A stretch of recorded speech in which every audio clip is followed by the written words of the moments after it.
And the reason why it has truly become an alarming thing to me is you have that cover record,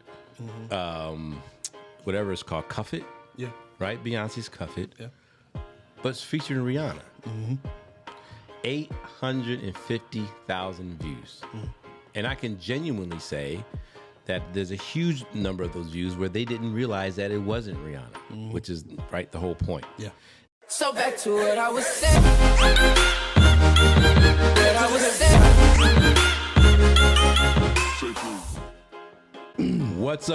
What's up, friends, family, and fans? It is I, Stone Stabbert, and I'm rocking here with my limp along co-host today. What's up? I'm Johnny Vaughn. What's going on? Y'all hear him, right? Because he don't normally sound smooth. He's like, Johnny Vaughn, what's going on, y'all? So, yeah. How you feeling, man? I'm feeling better. Put you up on why I sound like this. I came down with pneumonia 3 weeks ago. Yeah, you did. But we ain't going to talk about that right now. Yeah, we won't go into it, but Welcome to that's what the L.I.F.E voice is. podcast. Don't make you think that Johnny just trying to be sexy. This actually hurts. No, I'm not kidding. We are going to acknowledge that. But I want to welcome everyone to L.I.F.E podcast. This is where we listen and inspire friends in entertainment. And everywhere. That's right, because life happens to everyone. Yes, sir. We're going to get into that deep fake today, Let's like do the deep fake sickness that you got going on right now, just because this fool be a glutton for sympathy. Because you typically don't take care of yourself, man. You run yourself on fumes. No, I don't sleep. There's a difference in not taking care of yourself and not sleeping. Wait, pause. I'm allow everyone to come together in that moment of insanity that we just heard.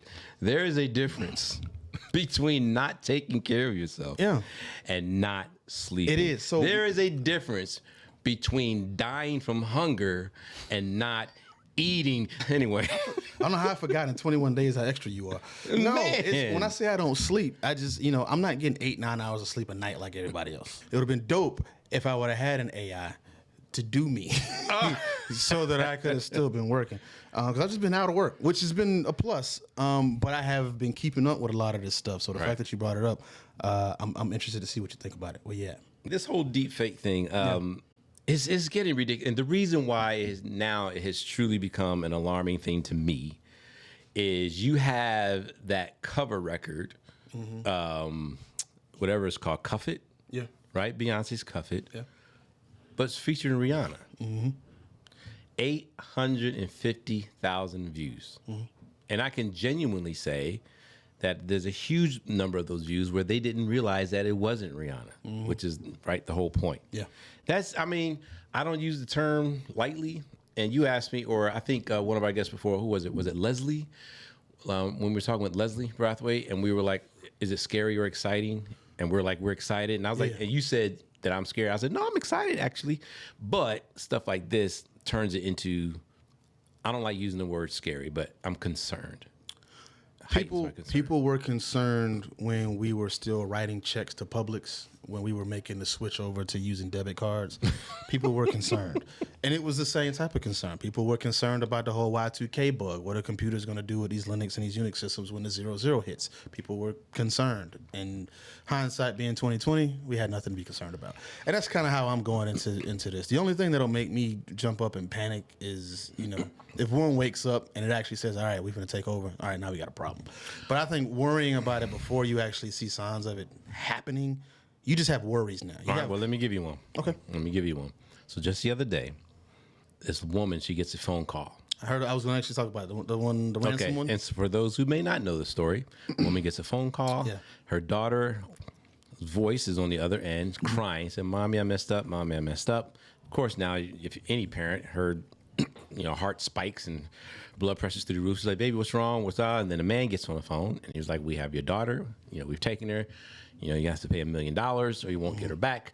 I will pump her full of drugs and have my way with her and we'll take her to Mexico." Yeah. Of course, the mom's like, "I don't have $1 million. Did you add some? Because I don't remember reading all of that part. This is the way it was explained to me." Okay. So anyway, he said, "Pump her full of drugs, have our way with her, take her to Mexico." Mother didn't have $1 million. And this master negotiator dropped down, $50,000. All right. Now I've heard that number changed 3 or 4 times. Yeah. But it was sold at $50,000. Now, did she pay the ransom? No. Huh? No.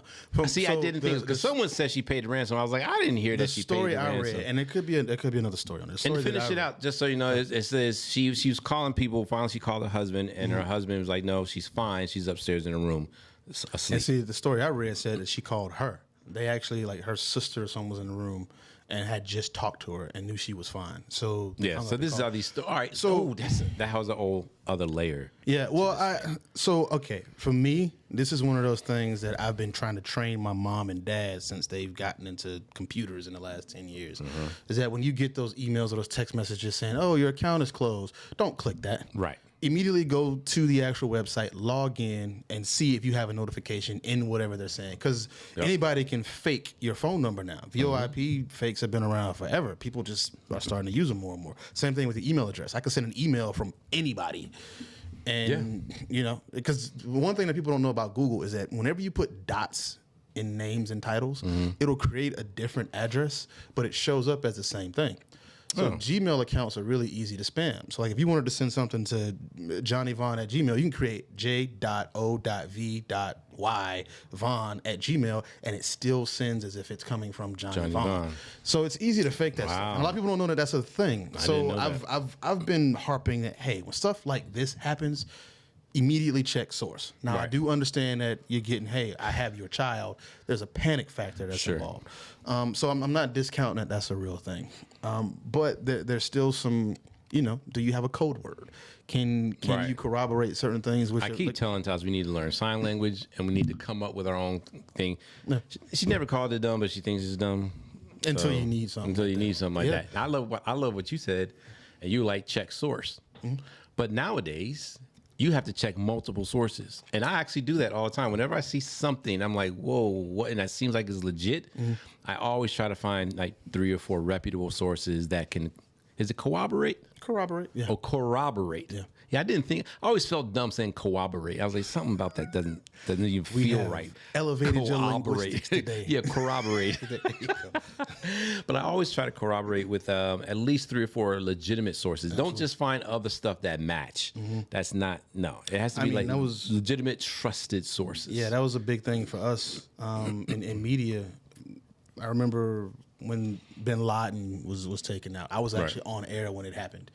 And they didn't want me to go on air with it because we hadn't confirmed it yet. And this was before TMZ was big and all that stuff.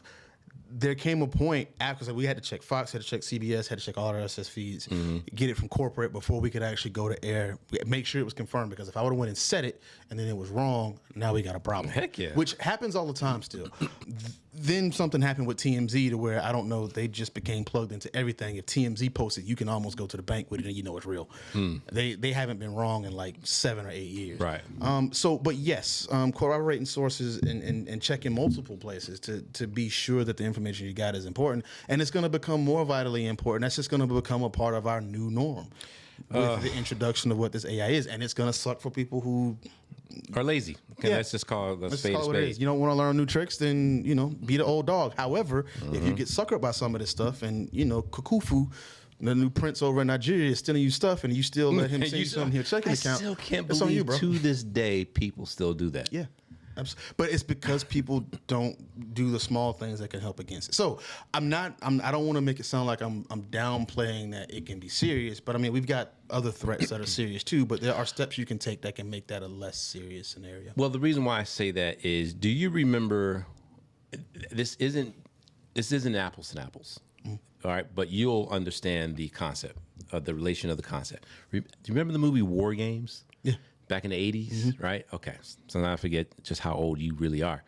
So back in the 80s, those of you who don't know, it's a good movie. Even though it's old, you still watch it. It's a good movie. But long story, super short, is, this kid, he was playing a game with a computer, and it was like a war game where you have countries fighting against countries, whatever. But that computer was literally tapped into NORAD. And so the game they were playing at NORAD looked like it was real. It was actually happening. When they were launching missiles from Russia, NORAD thought Russia really was launching missiles.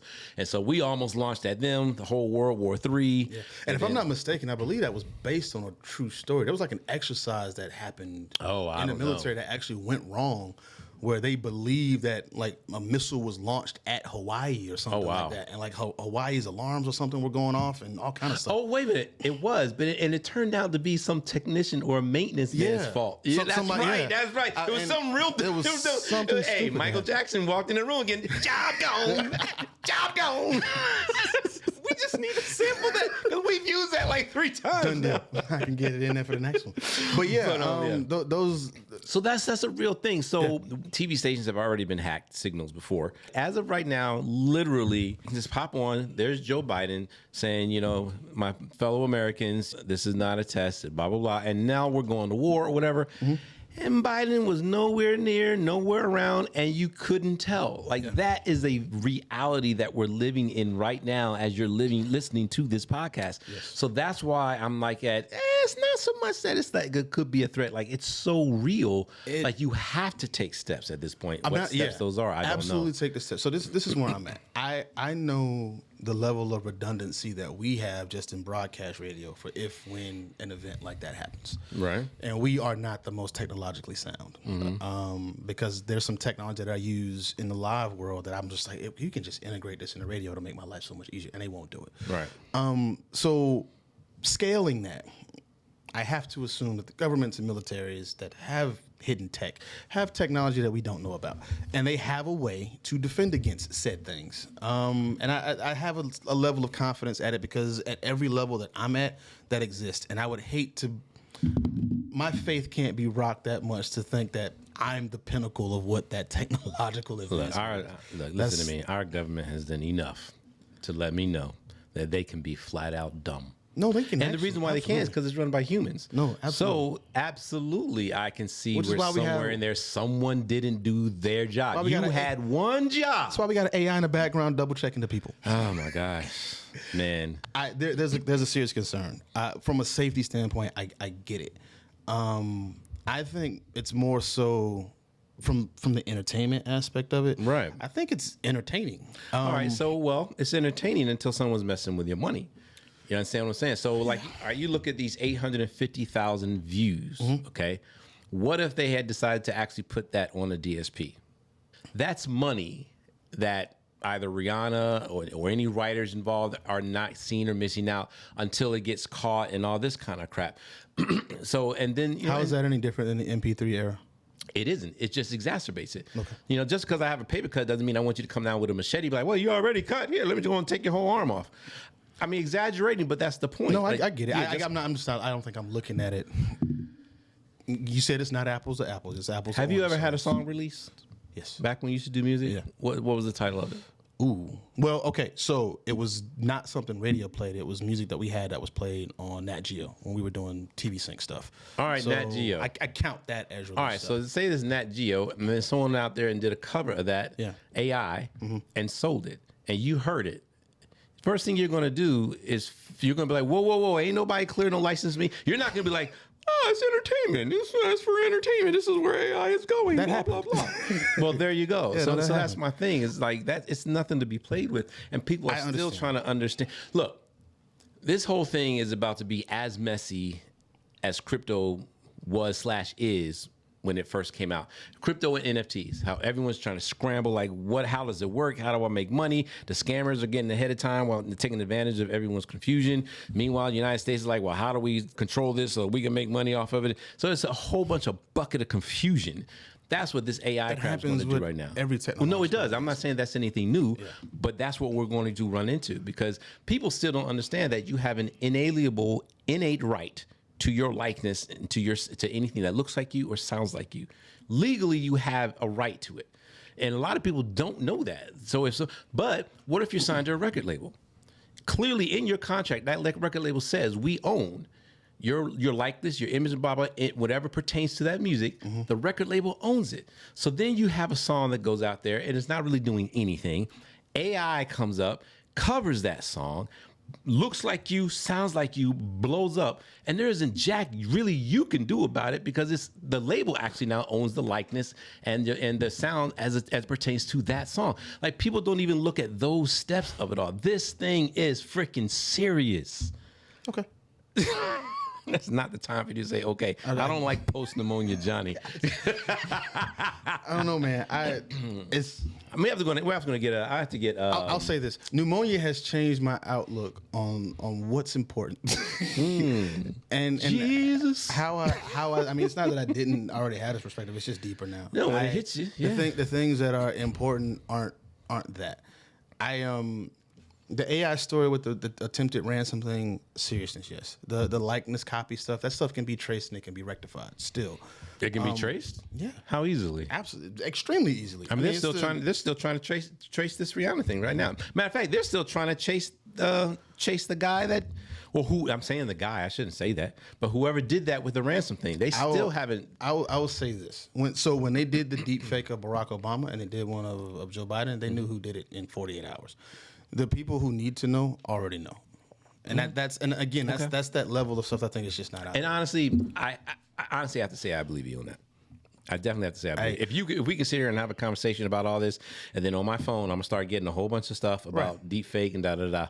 No, that's where I'm at with it. I mean, it's we become so comfortable in what the technology we have that's around us that we forget what it's actually capable of doing. Yeah, and we were going to talk about this before about predictive programming. Mm-hmm.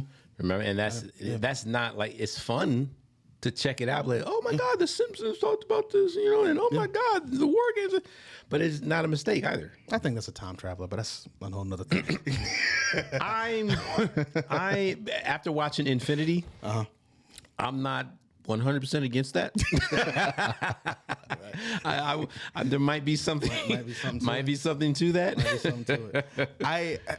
The reason why I said it's entertainment now, because I've seen some cool stuff, but there's a producer who actually did something, and he was open about it. I think his name's Roberto. Nickerson or Nixon. The DJ. Yeah. And he just went on YouTube and grabbed one of those like Kanye West beats, and then he recorded like 16 bars or something that he wrote, and then he used an AI to generate Kanye. And he was flat out. He's like, "Yo, it's not me. I just want you to show you that this is cool." Right. And he's standing there the whole time. He walks you through step by step, and it does. It sounds like, now if you really listen to it, you can still hear where it's not. And that's just today's version. Exactly. And again, that will continue to get better as tech grows. But I think that it serves some purposes that will be. Every piece of technology has a negative aspect to it, but there's some positive aspects up to it that I look at that I think will be more beneficial than hurtful. I'm gonna get really personal. I used to call my grandmother every single day before she passed away. And then when she passed away, I remember that I had actually saved every single voicemail that she'd ever sent me. And to this day, every phone I get, every voicemail my grandmother sent me for like 7 years is on that phone. Nice. I can hear her voice. Right.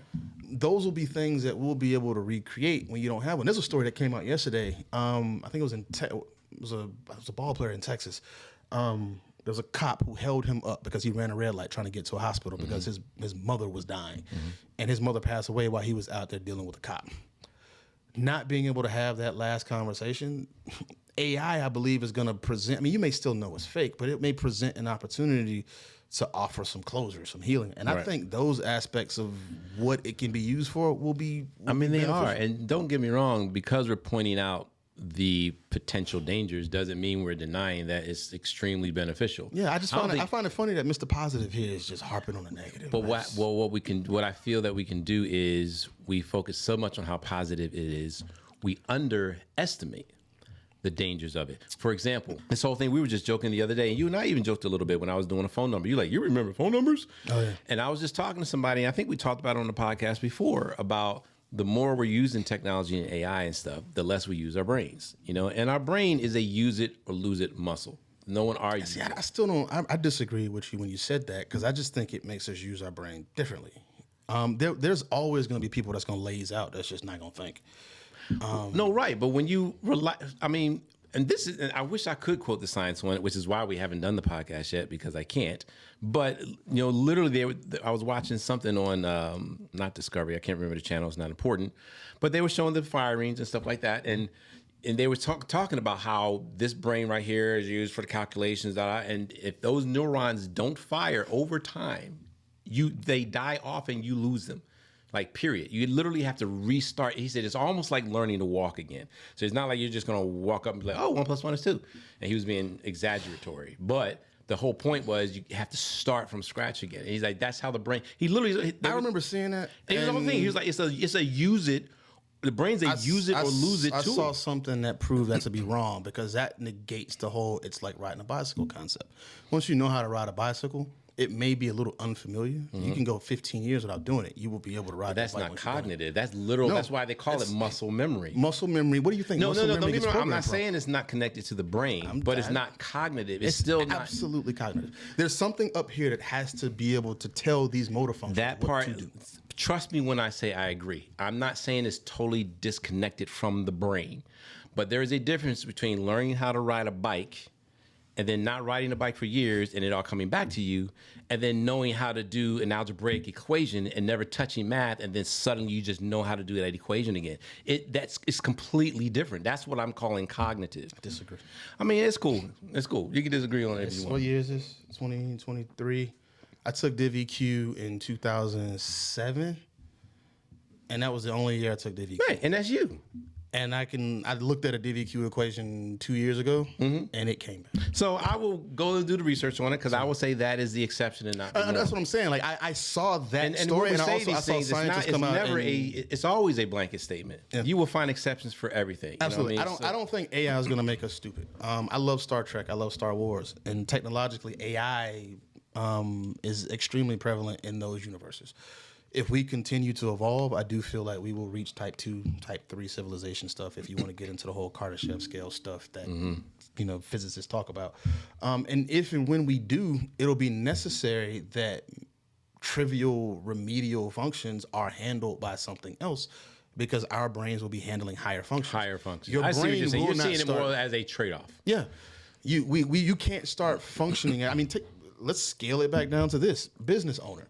If you're handling the day-to-day, if you're opening up, if you're handling the front desk, if you're doing all of the paperwork, how can you handle the actual ownership aspect? And that's where we're in agreement. So I look at it like that. Until you can actually have something else handling your lower remedial functions, your brain is not going to evolve past it. And I think that's where we are now. We're finally getting to a point to where technologically we're hitting where they did in the gold rush and when the industrial age first started. We're living through that. They had the same panic then. But in your example, so as a business owner, whatever, and and this is why you'll have people who are older. When I say older now, I'm talking like even in their 70s or so, where they will sit there and they will tell you one of the constant things they consistently see, even with some of their C-suite executives in their company, is the ability to handle interpersonal communication and interpersonal relationships. And that is because technology has helped. Technology is not the fault for everything, but it has helped diminish the need for that. Yeah, we were just watching a movie the other day, and the guy had to run all the way downstairs and up the street, whatever, to deliver a message. And we was like, oh my God, thank God for cell phones, right? Yeah. That's the advantage and the beauty and the positivity of cell phones. Yeah, I lived through the MapQuest era. Right. So, but now it's cell phone, everything now is texting everything, and to the point where I don't need to see, like my boy Jay Wade, who's my best bud, and I haven't seen his face in a minute. Text stuff all the time, but going back to your example, in business is concerned, it's going to take away a lot of the interpersonal skills. They're like, I'll sit here and watch you. We looking at each other's facial expressions. Yeah. I know what to say next based off of how your eye did this or whatever. I can't get that over text. You understand? So there is going to be a diminish in some kind of check my eye. You pointed at in some kind of an area. Whenever somebody do something, I don't think saying trading one in for trading another is the same thing as saying, well, that doesn't mean you're getting dumber in this area, because you are. I mean, at the end of the day, something is being diminished. Even if you're elevating to something higher, something's still being diminished. No, sure. I don't push cases anymore. I don't hate not pushing cases anymore. I have people to do that for me.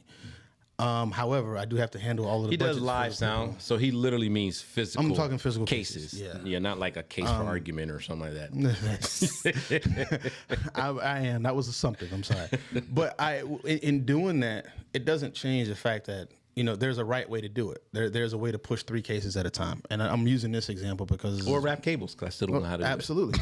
And those things I still know how to do. Things I don't have to do much. But I mean, handling budgets and dealing with clients directly is something that I absolutely have to do more of.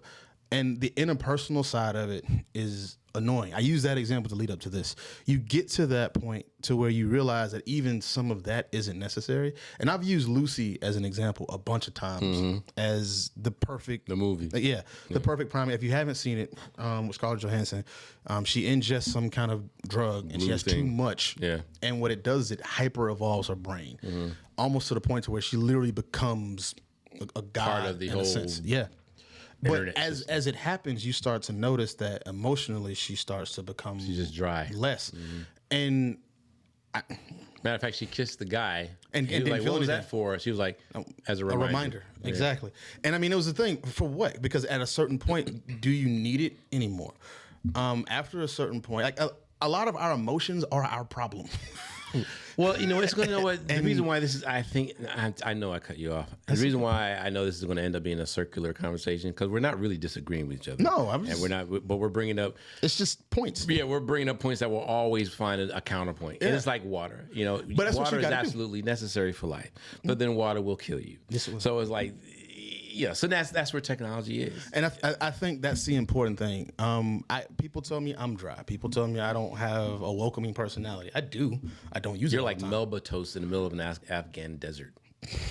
To your example, explain to them what that even is. I don't need to explain to them what Melba toast is. Y'all know what Melba toast is. Look, someone right now is going like this. I need some water. Yeah, but I mean, I've always felt, God, this is going to be the most arrogant thing that I probably say since I've started talking again. It won't.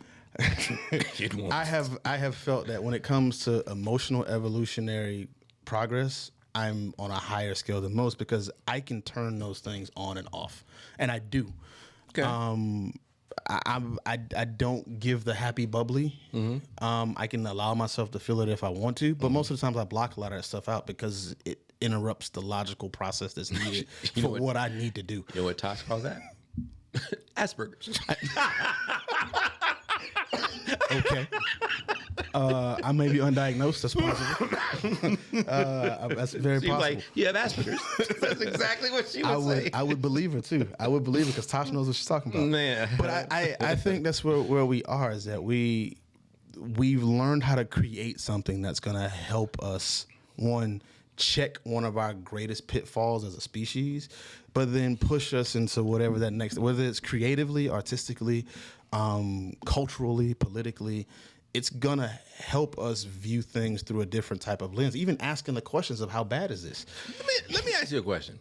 How is it that in hindsight we can give so much praise to predictive programming? Like, oh yeah, they talked about this in this movie, talked about it in this movie. But then when you have films, say like Terminator and stuff, where the machines are making the machines and programming the machines, and then they eventually take over. Suddenly, that's still science fiction.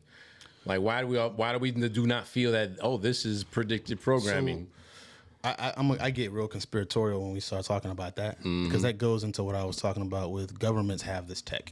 Yeah. Anything, I'm confident. I've actually heard military people say this. Like anything that the public starts to see, they've had it for 50 years. Yeah. And to you musicians, like when they're, and I've said this before, especially to my coaching clients, when you're writing, I used to call it the song du jour, right? When you're writing the song of the day, you're writing to the current trend.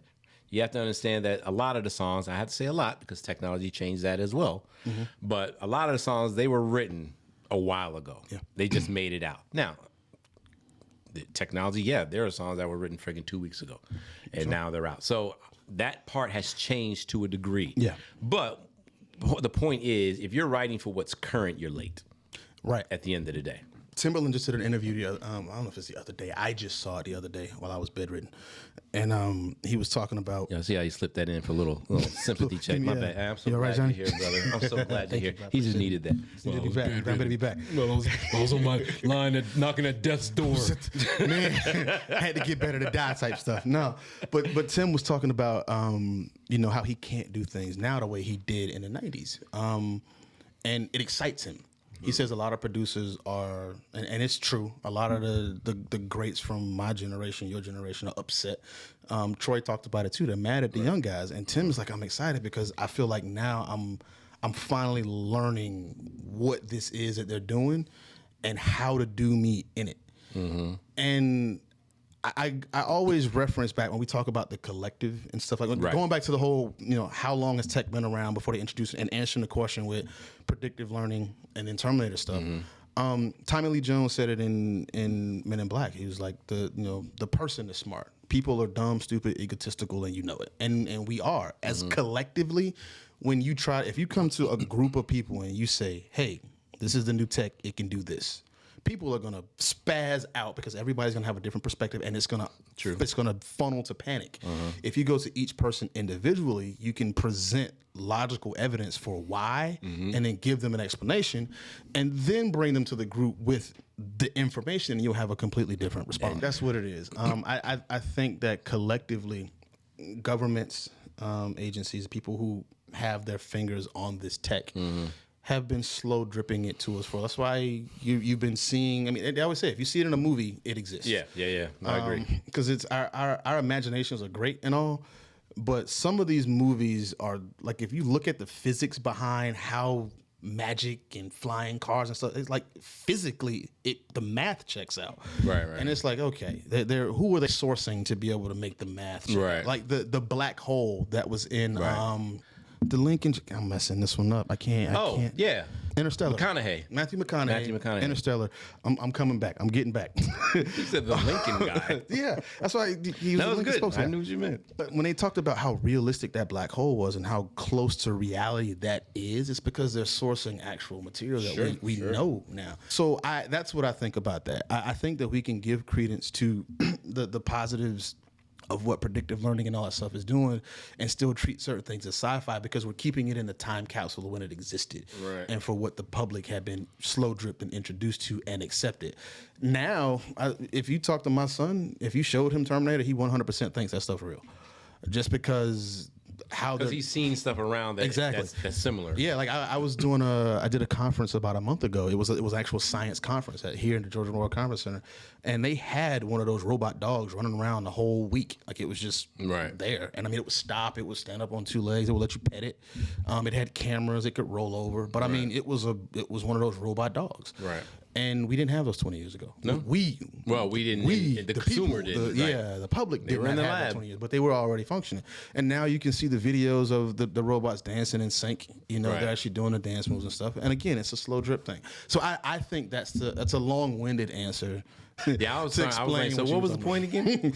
But I think that's what it is. I think it's the powers that be hand holding us collectively to a point to where it's accepted that this is of course. Yeah, you can't just launch it. So, which I think is why we're getting the AI thing and the deepfake stuff now. Yeah, at the end of the day, my main thing is be aware, not beware, but be aware of the deepfake. All right. Yeah. So just understand that there is homework you need to do. You can't just see a headline and run with it. You absolutely cannot. That makes you a programmable freaking puppet. Yeah. You have to understand it.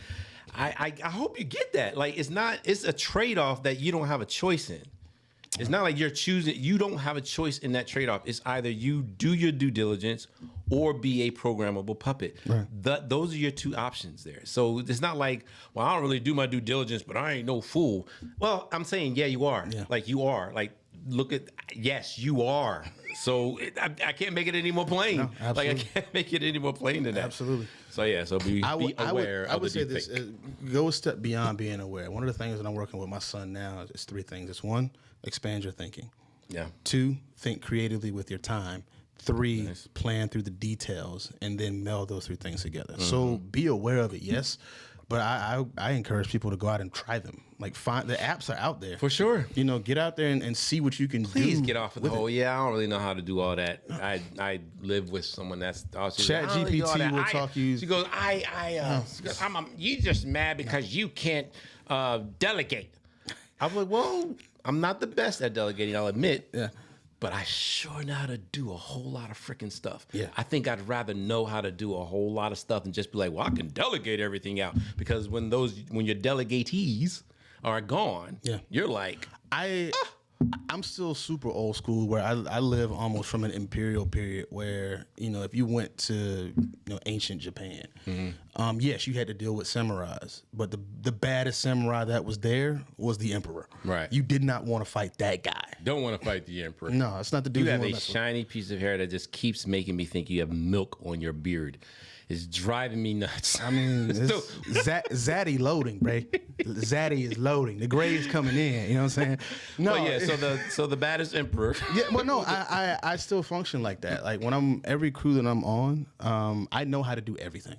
And in 3 of the disciplines, I am generally the best at it. I literally have a affirmation that says it says everything that I need to know is made known to me so that I know what to do in every situation, every circumstance that I'm involved in, because I'm knowing it with the abilities and I'm knowing it with the resources and the abilities to accomplish it. And see, even the fact that you can memorize and regurgitate that every I say single it almost time, every the day. same time. I mean, that's a skill in itself. Yeah, I 'cause say most it, people- but I literally say that almost every day. That's repetition. That's my son has had one affirmation since he was 2 years old. I am big. I am strong. I am smart. I will be bold. He still doesn't. I will remember kick my dad's butt. Yeah. So, some people don't live by that. And I understand. I know a lot of bosses, a lot of people who are in charge who don't know what their understudies do at all. Yeah. I don't like that, man. I personally can't be that person. Yeah. Y'all crack on me about this whole massage stuff that I do, which has been paying me quite well, actually, I might say. I crack on you just because it's funny. it's- I respect it. Yeah, you know what I'm saying? But I mean, you're you. So to your it's funny. point, the reason why I got into that is because I love the way I felt Right. when I would go to a masseuse, And right? you wanted to share that feeling. And I get a high when I know I'm the source of someone else feeling good. Right. So when you put those two things together, boom, now all of a sudden I do massage You therapy, got your right? dopamine release. Now, imagine, how does AI do that? Ooh. But this is the thing. I don't think we can imagine all the ways it can yet. But it does do that. Yeah, that's well, someone's going to say, well, technically it kind of does, like if you have a massage chair or something like that. Yeah, I'll point this out. I was talking to my dad about this. Another conference that I produced a while ago was a neurosurgeon conference, and they had just introduced a new piece of tech, and it was one of those in-ER robots.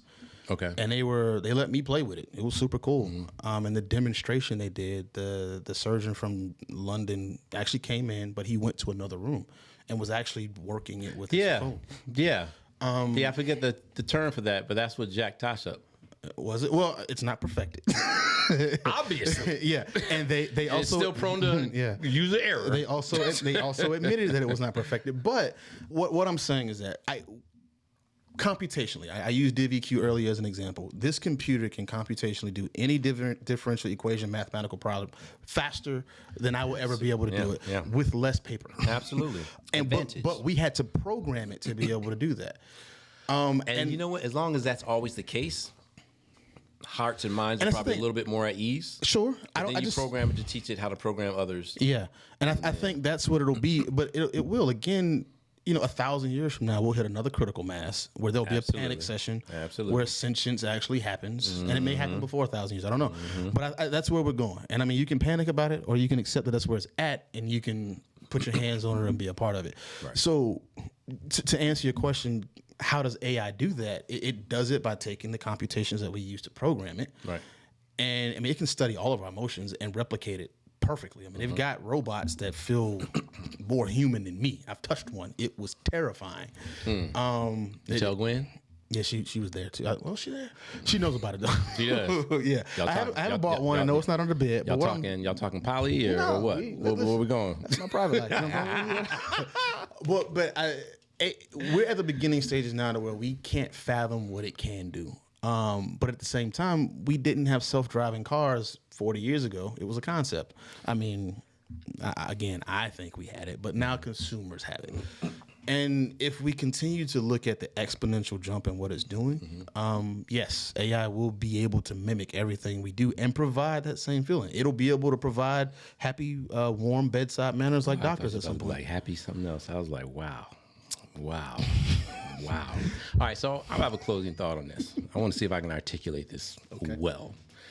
Because a lot of people see AI as an anti-God thing, right? Yeah. Right? Yeah. I don't. Good. And here's part of the reason why. Because if you're a Christian, I don't mean like today's Christian, but Christian by what Christians is supposed to be, right? Meaning Christ-like. Okay. If you're a Christian, right, most people agree that we have God's DNA in us because God literally is in everything, from the grain of the sand to the leaf on the tree to the whatever. We are made up of God DNA. Now, if God is popularly known, is all everywhere, all knowing, omniscient, everything, right? And you have his DNA, then why do we have such a problem with us being potentially that?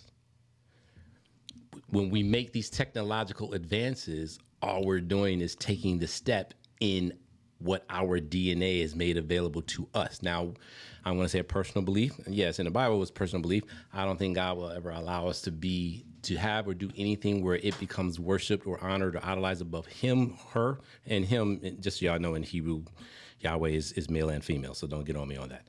So I don't think that will ever happen, but I also then believe that's why we never had everything thrust on us all at once, because we couldn't handle that.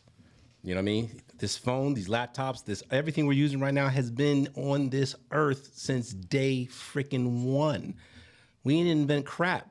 All we did was discover. That's all we did. So to me, and to those that have this whole AI thing and they're so worried about that, like, I think you are putting God in a little water bottle like this, and the potential that he has put in us, you're keeping it in this right here. And it scares you. And the reason why I know it scares you is because AI scares you. That's my last thought on it. Okay.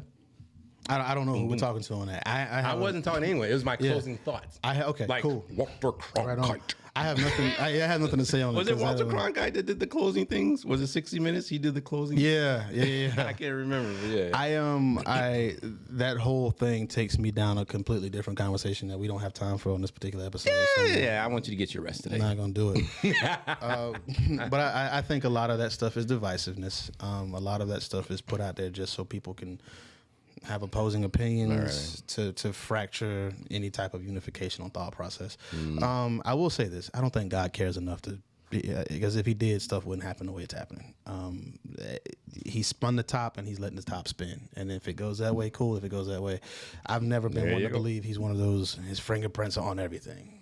We're an ant farm. He put us in this thing, and whatever we do, we do. That being said, you can't stop this. So there's nothing you can do about it. You can be afraid of it all you want to. I highly recommend you be afraid of it while being involved with it, because if you don't, it's going to run you over. It's happening with. I had a conversation with my brother. This will be my final thought, I guess. I had a conversation with my brother 4 years ago when I tried to get all of my. I've been in crypto for 8 years now.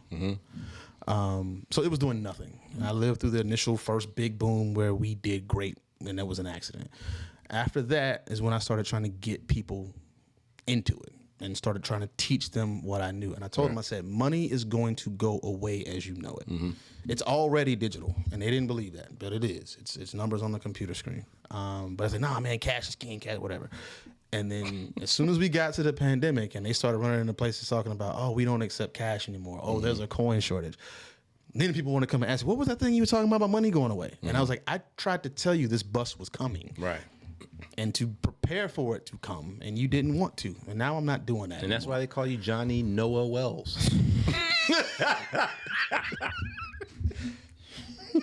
I'm sorry. I interrupted your final thought. Get on the bus. It was leading to that. That was perfectly timed. Get on the bus, man. Be grumpy and gripe while you're on the bus, but be on it. We're on the boat. I'm sorry. That just fits so perfectly. Pause. Yo, can we close this out? Because we're starting. Every time I try to be serious, man, this guy here. That's it. Don't get left behind on it. Know about it. Dabble in it. And sure. At least, like Stone said, be aware. But I would hope that you would want to be proficient. Yeah, you have no choice. Like, if you want to function, it'll come to a point where you really don't have a choice. Yeah, be one of the people who can track down the person that created the Rihanna Deepfake. You know, try to get into that side of it to understand how it works, to be able to reverse engineer that stuff. Then you can't be duped by it. And then you'll always have a job. That too. Yo, L.I.F.E on podcast. www.lifeonpodcast.com. Any and everything you need is on there, including eggs and milk.